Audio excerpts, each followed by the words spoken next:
మీకు పని పాట లేక రౌండ్ టేబుల్ సమావేశాలు పెట్టి ఏం చేశారా మీ జేబులో నుంచి? పవన్ కళ్యాణ్ గారు ఏం చేశారు మీకు తెలియదా?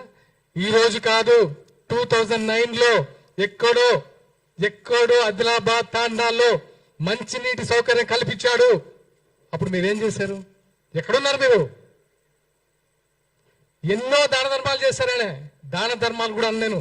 ఆయన ఒక మనిషి కష్టాల్లో ఉండంటే చేతికి ఎంత ఇస్తారు. అదే నైజం. ఊరికే మేము అట్రాక్ట్ కాము, సినిమాల వల్ల అట్రాక్ట్ కాలేదు బ్రదర్. ఆయన సినిమాలు చూసేవాడు అట్రాక్ట్ కాలేదు జన సైనికులు. ఆయన వ్యక్తిత్వం, ఆయనకంటే పెద్ద హిట్ ఇచ్చిన సూపర్ స్టార్లు ఉన్నారు, వాళ్ళకి ఇంతమంది ఫ్యాన్స్ లేరు. ఎందుకు? ఆయన వ్యక్తిత్వం. ప్రతి వాడికి సమన్వయం. ఆయన ఒక ఆకలి చూస్తే ఒక ప్రొడక్షన్ బాయ్ సరే అన్నం తినపోతే ఫస్ట్ అతనికి పెట్టి తర్వాత దాన్ని పెట్టించుకునే టైపు. అది తెలుసా మీరు ఆయన గురించి? ప్రతి ఒక్కరూ ఆయన గురించి మాట్లాడితే కనబడిపోతాం సోషల్ మీడియాలో.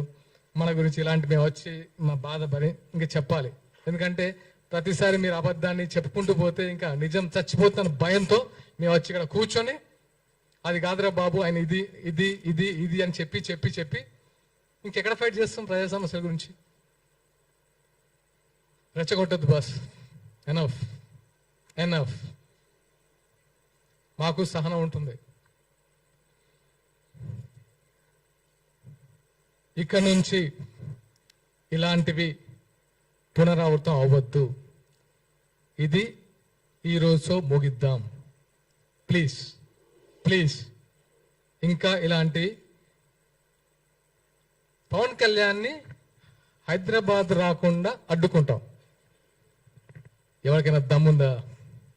మీకు దమ్ముందా చెప్పండి, తెలుసుకుందామా? ఆపగలరా? మీకు రాజ్యాంగ విలువలు తెలుసా? రాజ్యాంగ హక్కులు తెలిసే మాట్లాడుతున్నారా? తెలంగాణలో జనసేన పార్టీ చాలా బలంగా ఉండబోతుంది. ఖబర్దార్ గుర్తుపెట్టుకోండి. మేము ఇప్పటి వరకు చాలా ప్లీజింగ్గా కూడా కాదు, అరే మా కళ్యాణ్ గారు నేర్పిన సంస్కృతి అంటే మనం తగ్గుదాం. కానీ మేము ఎదురు తిరగాల్సి వస్తే మాత్రం నిజంగా తట్టుకోలేరు. అది గుర్తుంచుకోండి.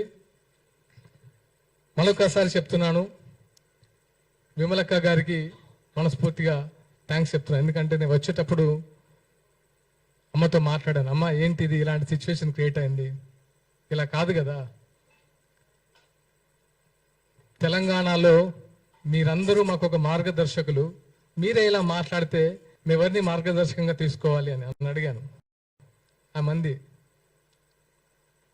చిన్న అప్పుడప్పుడు దొలుతుంటాయి, దీన్ని ముగింపు పలకండి అని. అమ్మ మీకు ఇచ్చిన మాట ప్రకారం ఈరోజు నేను ముగిద్దాం అనుకుంటున్నాను.